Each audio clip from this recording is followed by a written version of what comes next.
What is going on, guys? Horizon here. Now, if you're anything like me, you absolutely love Rocket League, and if it was up to you, you would spend a lot of the day grinding away trying to improve. Unfortunately, unless you're a pro player or a person who earns a living through creating Rocket League content, that's not really much of an option, because you have so many other responsibilities throughout the day. Well, today I'm going to be showing you quite the fix for that as we go through the training routine that I use that can help you improve in only 30 minutes a day. But before we do jump into it, I am setting a rather lofty goal of attempting to reach 500 subscribers by the end of this year, so if you wouldn't mind helping us reach that goal by hitting that bright red subscribe button right down below this video, I would really appreciate it. Now, the key to any good training routine is being able to train multiple things. So our plan for this routine is that every day we're going to be working on something different by doing something different. So, with that being said, let's jump right on into what happens on Monday. Now, Monday is our free play day, and the reason that I made Monday the free play day is because oftentimes, with Monday being the start of the week, it is when we have the most energy to put our mind into something other than what we might necessarily want to do. Now, for most people, when they hop into this game, they just want to go play games. Like, they play the game to actually play the game, not sit in training for hours on end. But for our purposes, we want to make sure that we're putting in as much valuable time as possible, because we don't have a lot of it. So now the key to when you're working in free play is to actually have a purpose. So what I like to do is I will spend 10 minutes just running around the field, hitting the ball around as hard as I possibly can, and this will just work to get me warmed up before we go into whatever it is we're going to be training for that day. And what this does is it will really make it a lot easier when you get into an actual game to be used to the speed. Of course, you're trying to go as fast as possible, so you're going to make quite a few mistakes, but that is a-okay. The point of making mistakes is good, because if we're making mistakes, that means we're working on improving. If you're going slow enough that you never miss the ball and never make a mistake, that just means that you're not pushing yourself hard enough, and you probably should be trying a little bit harder. So once you finish slapping the ball around a whole lot, what we're going to really utilize this free play time for is to work on mechanics that we might not be super comfortable with.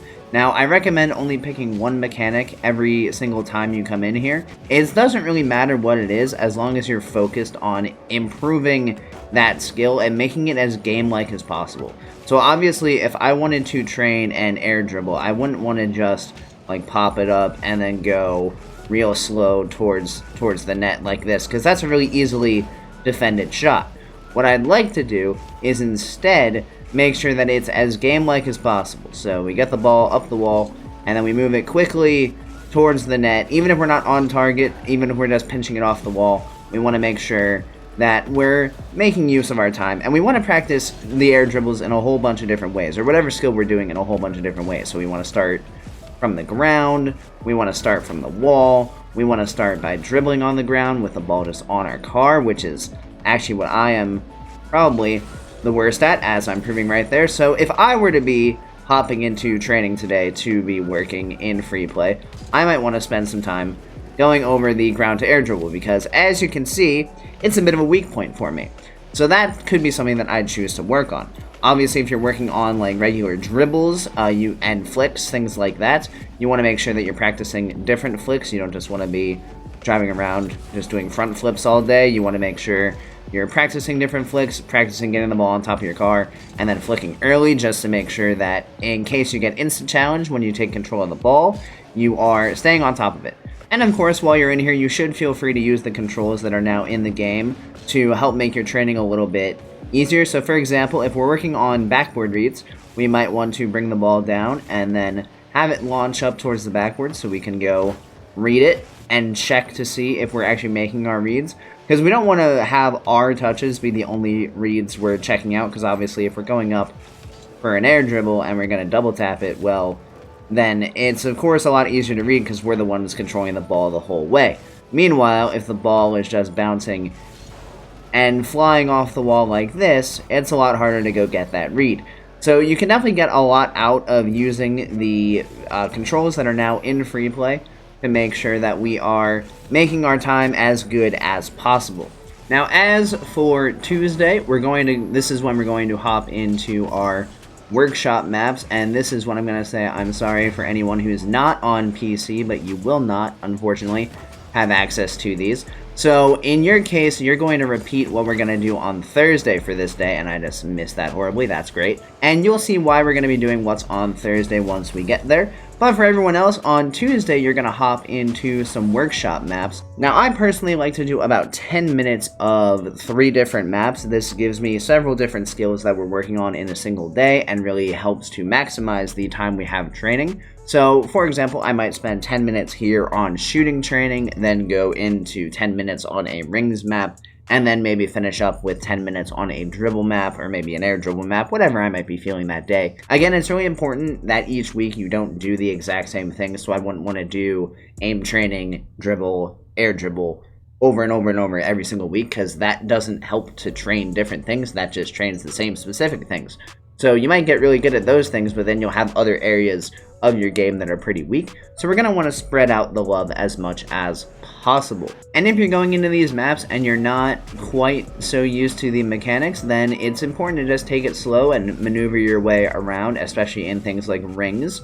It allows you to really get the feel of the control of your car, and once you kind of get a feel and you know what you're doing, then you can start adding in the flashier stuff that will help you rotate your car more in the air and give you a bit more control. But while you're just starting out, it's important to make sure you're understanding the basics before you try to do anything advanced, because trying to do the advanced stuff before you learn the basics isn't going to help you learn the basics anymore, as it turns out. So make sure that you're utilizing your time as appropriately as possible, and you're not making it so that you're not actually learning anything. Because at the end of the day, this is your training, and you want to see results from it. So make sure you're actually doing things to the best of your ability to make it as beneficial for you. So now moving on to Wednesday, we have our lovely training packs. Now, training packs are absolutely fantastic to train specific things.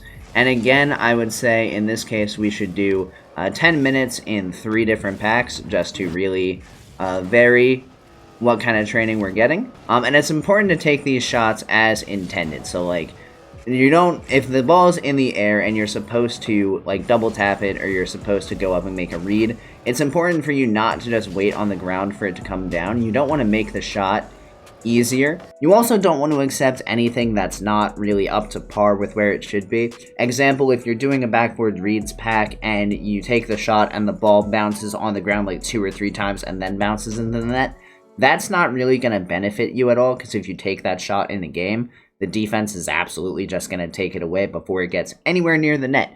So make sure that when you are doing these training packs, you're actually utilizing your time appropriately and not just going through the motions of, oh, well, I did that pack, so now I must be better at the game.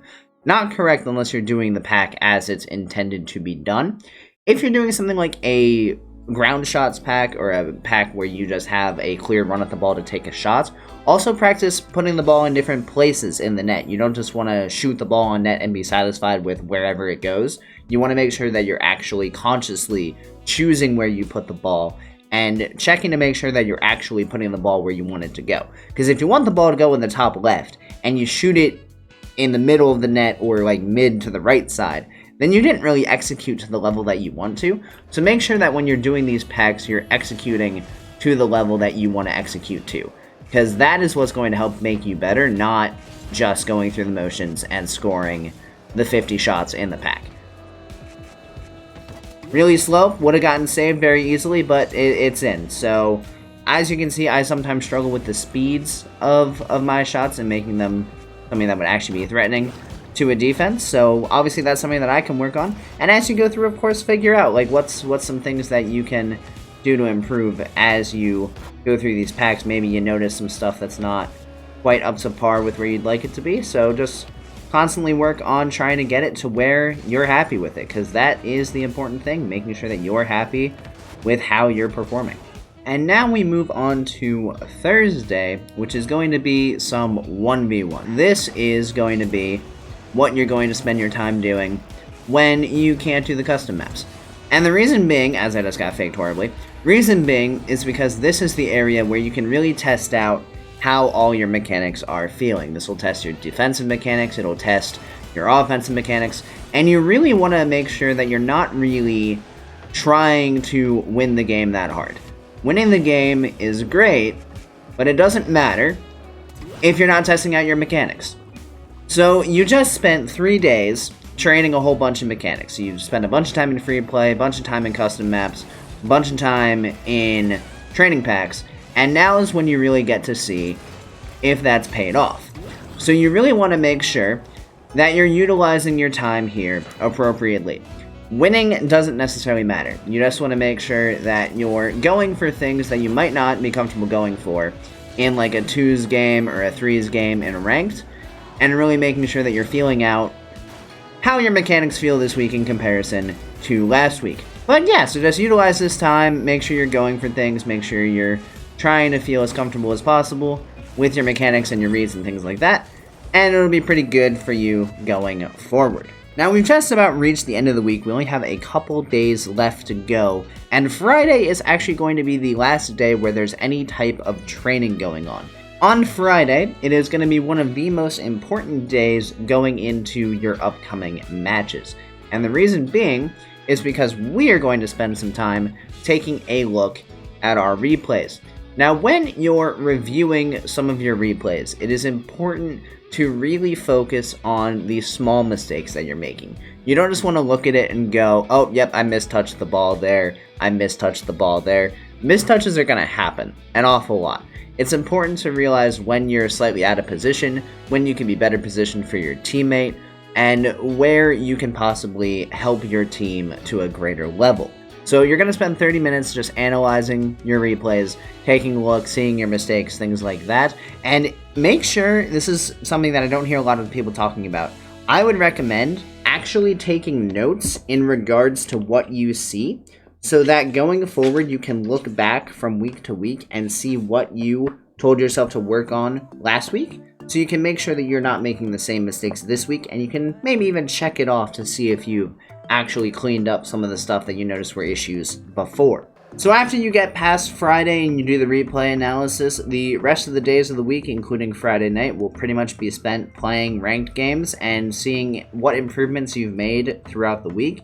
And by doing it this way, we can dedicate an amount of time to improving ourselves and making ourselves better, and then utilizing those improvements in the matches that we're playing at the end of the week, and then we repeat the process. So we're not training and then immediately going into matches, because a lot of people struggle where they just don't see any improvement, where if you just practice for like 30 minutes and then hop into ranked, you're not really going to see any large amount of improvement because you haven't really trained all that much to really make yourself all that much better. If you spend 2.5 hours purely working on making yourself better and then hop into a ranked session, and those 2.5 hours are spread out over several days, you actually stand a much better chance of seeing improvement because you're concentrating your training into short bursts and hopefully making it more effective. Now, as you go through your ranked games on Friday, Saturday, and Sunday, make sure that you're saving a couple replays so that you can watch them on the following Friday before you hop into your next ranked session, because that will help you check between last week and this week, what did I get better on, what am I still missing, what mistakes am I still making, and what do I still need to clean up a bit more. And this is largely how I've managed to help myself improve, even though I don't have a huge amount of time on the weekdays to invest in the game. So thank you everybody so much for watching, as I greatly appreciate it. If you enjoyed the video, give it a like, hit that subscribe button, and turn on notifications. If you guys have any comments or concerns or questions about this training routine, go ahead and let me know down in the comments below. Would love to answer any questions you have, or have a discussion about the plan in general. Maybe you have an idea to make it better, and I would love to hear that. I hope you guys have a great rest of your day, and I'll see you next time. See you later, guys.